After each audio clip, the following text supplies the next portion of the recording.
BRS అంటే అది బొందరగడ party, భారత రాష్ట్ర సమితి అని చెప్పి దీన్ని ఎట్లా వ్యాప్తి చేయాలి అనే దాని మీద వాళ్ళు కలలు గాని డైరెక్ట్ డబ్బులు వచ్చేది, డైలీ డబ్బులు వచ్చేది అంటే లిక్కర్ దందా.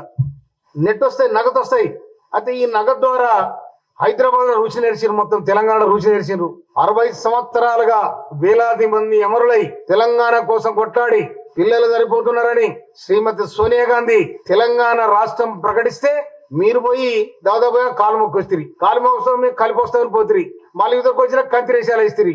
ఏ ప్రజలు చెప్పకుండా మీరు దందాలు చేస్తిరి. సరే తెలంగాణ కోసం కొట్టాడని మీకు 3 ఓట్లతో ఇంత గవర్నమెంట్ ఏర్పడడానికి అవకాశం ఇచ్చి మీరు మొత్తం పదవులు పంచుకున్నారు. ఇలా కేటీఆర్ కి నేను సవాల్ చేస్తా ఉన్నాను. నేను తెలంగాణకు నీకు సంబంధం ఎక్కడ చెప్పు? తెలంగాణ ఉద్యమం గాని, తెలంగాణ ఉద్యమ నేపథ్యం గాని నీకేం తెలుసా?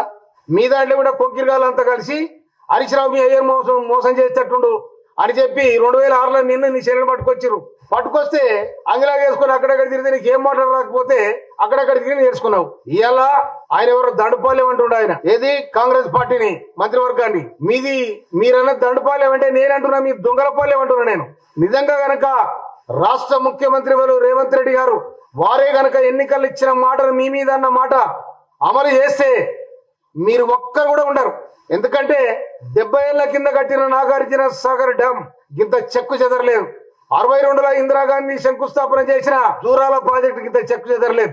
ఎక్కడ ప్రాజెక్టులు కట్టే కాంగ్రెస్ పార్టీ అంత చిత్తశుద్ధితోని, నాణ్యతతోని భారతదేశ ప్రజలకు ఇది జీవనాధారంగా ఉండాలి అనేది కట్టారు. మీరు ఎన్ని మలుపులు బయట మలిపారు కాళేశ్వరం కథను. నిజంగా ఇక్కడ ఉన్న ఆఫీసర్లంతా ఇవాళ జైల్లో పోయినరు, ఏసీబీ దాంట్లో చిక్కినరు.